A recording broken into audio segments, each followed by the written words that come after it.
Welcome back to the channel, everyone. How you guys all doing? I hope you guys are doing well. So today we're doing an interesting review. I said in yesterday's video that we will be having 2 reviews this week. We'll pass to me, pass to you, pass to developers. And it's quite an interesting vehicle we are going to be looking at today. So it's quite a lengthy article.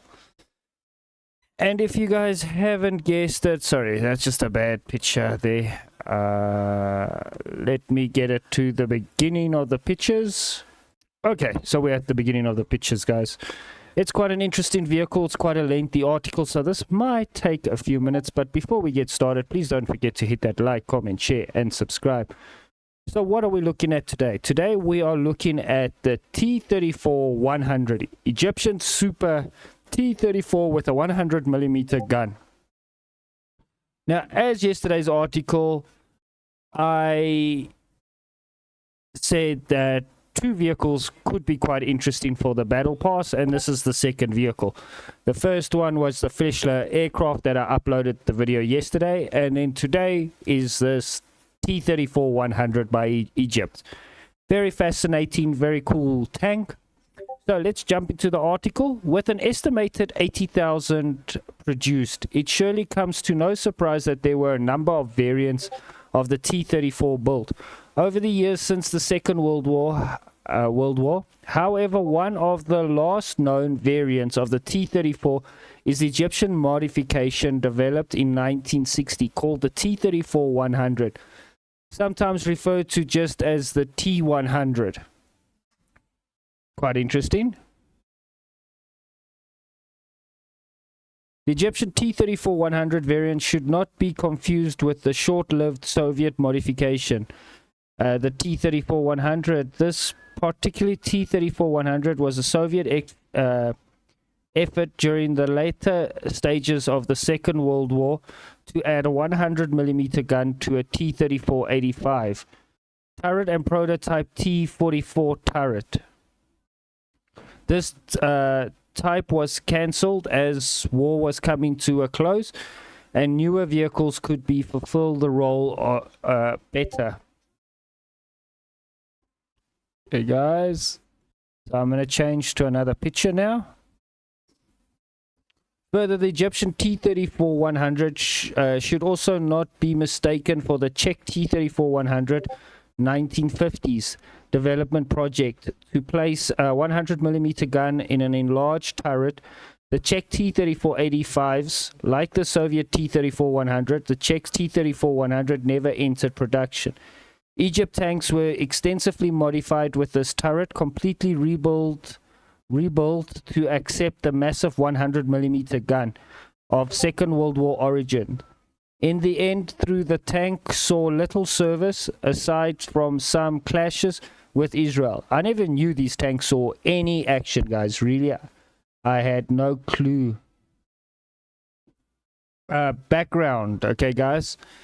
With and many T-34-85 surplus to supplied to Egypt in the post-Second World War prior, it would only be natural for Egyptian army to create a modifier for this tank, to prolong its service and life and make it more effective for modern day combat of the era. Around 1916, Egypt decided to develop a homegrown modification, some of its T-34-85s into a tank destroyer by arming them with a more powerful 100mm. This is the Egyptian T-34-100 would be born. As the T-34-100 was the T-34-85 with a new gun, the T-34-100 kept many of the simple design features, engine and performance characteristics of the T-34-85. The T-34-100 also maintained a 4-person crew of a commander, gunner, loader, and driver. The main difference was in the armament and turret design. So I'm going to change the picture again, guys. An Egyptian T-34-100 would have the original T-34-84 turret, heavily modified in order to install the Second World War era Soviet BS-3 100mm field gun. Field gun. The rear and upper sides and front armor of the original turret were removed, and extended armor plates would be welded in their places to increase the turret space to accommodate the breech of the larger BS-3 gun. Front and top of turret were also welded with steel plates extensions, forming an enclosed turret. So guys, I'm going to show you the BS gun quickly. Alright guys, so that is the BS-300 gun. The BS-100, sorry guys about that. I just got my shit wrong. So yeah, that's what it looks like. Okay. So that's what the gun looks like. It's saying that's the end of it. As you can see, the heavy modification, the turret. See, there's the original turret. This is all like added on. And even if you go, yeah, you can see all of this is added on here. So let's go back to this one. As the BS-3 was larger than the original 85mm of the T-34-85, the barrel of the BS-3 portrayed from forward of the T-34-100. This can be real problems in the tank design, as there is a higher risk of barrel sticking into the ground on uneven terrain. It can also offset the tank center of gravity. Yeah, we do know that. A barrel lock was installed at the rear of the tank, rear of the hull, to lock the barrel and turret in place over the rear deck when the vehicle was transported. Due to the extensive turret modification to accommodate the BS-3, the coaxial machine gun had to be removed from the turret, and there was no roof mounting anti-aircraft gun. However, the 7.62mm bow gun remained. Okay, so that is that one over there.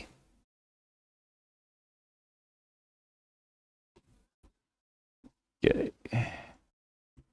It's crappy picture. That's one we've already seen. There you can see the heavy modifications there. Sorry about the picture quality, guys.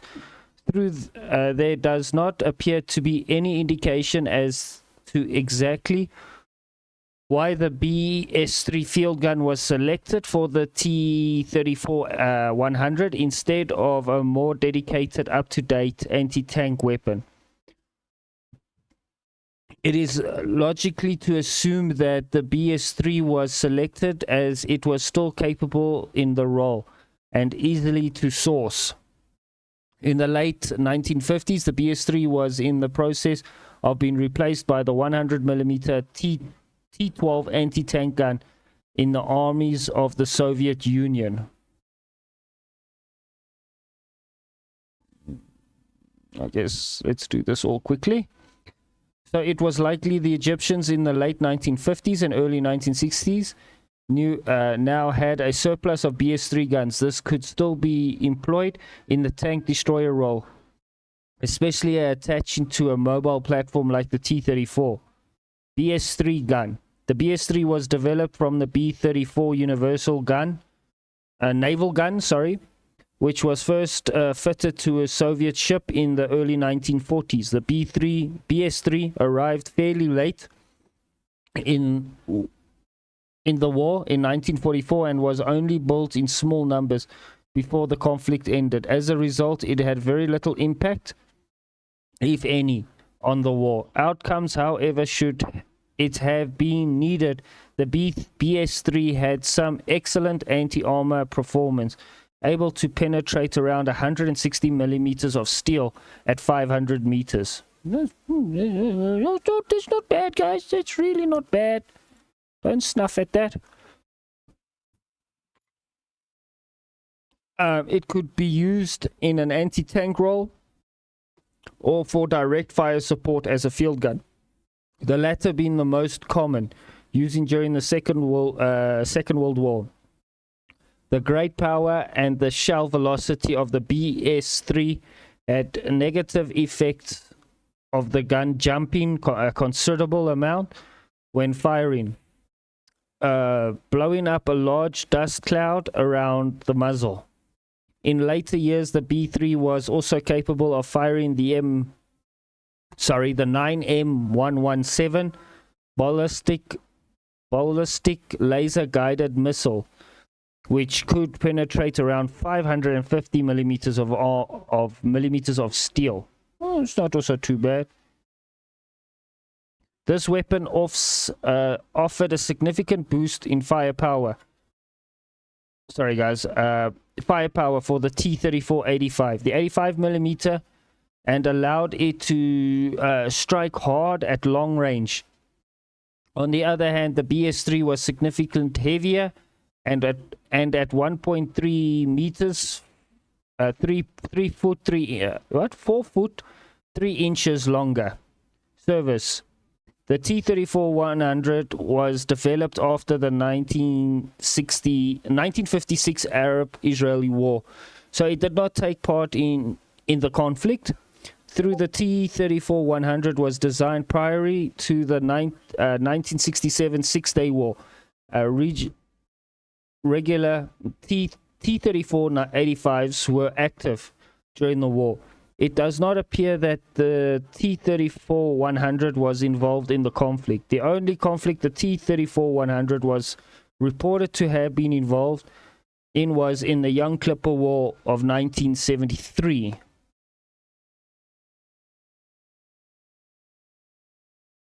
Yeah, we're almost at the home stretch, guys. Almost. Okay, this is pictures we've seen now. All through its upgrade, firepower could destroy an Israeli tank.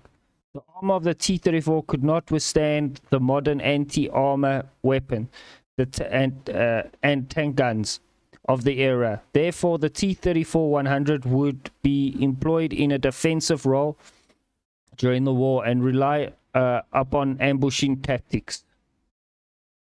Just find my mouse.